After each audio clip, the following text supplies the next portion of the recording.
5 তারিখ সরকার পতনের পর 6 তারিখ থেকে লুটপাট চাঁদাবাজি করে আসছে।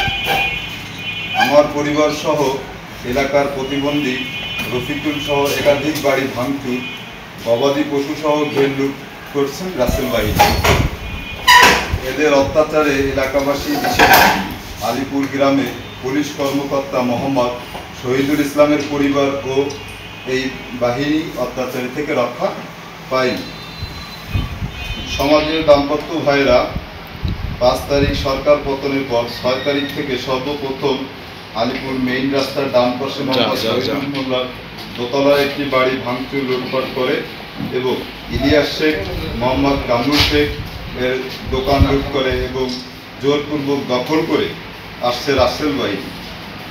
প্রিয় কলম যোদ্ধা ভাইরা, প্রকৃত সত্য হচ্ছে 5/8/2024 তারিখে সরকার পতনের পর রাসেল শেখ, তুহিন শেখ, ইসমাইল শেখ, লোকসার শেখ, কামরুল শেখ, মিজান শেখ ও তুহিন শেখ সহ অন্যান্যকে আমার বাবা হত্যা মামলার সাক্ষীগণের এনজিওর কিস্তি প্রথমবার বিকাশ পেমেন্ট করলেই 20 টাকা ইনস্ট্যান্ট ক্যাশব্যাক।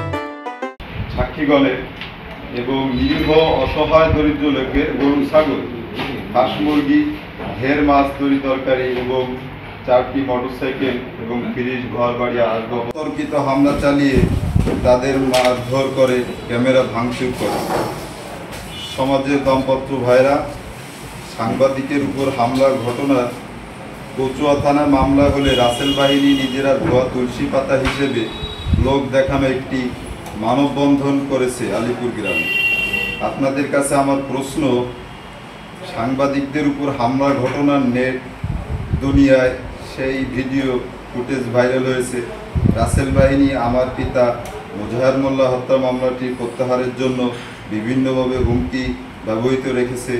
আমি আশা করি আপনারা আপনাদের লেখনীর মাধ্যমে আমার পিতার প্রকৃত হত্যা মামলার রহস্য উদ্ঘাট সহ হাসিনা সরকার পতনের পর আমাদের এলাকায় রাসেল বাহিনী কর্তৃক ঘটে যাওয়া ঘটনাবলী উদ্ঘাটন করে আমাদের প্রিন্ট, ইলেকট্রনিক, অনলাইন মিডিয়ায় প্রকাশ করবে বলে আশা রাখি।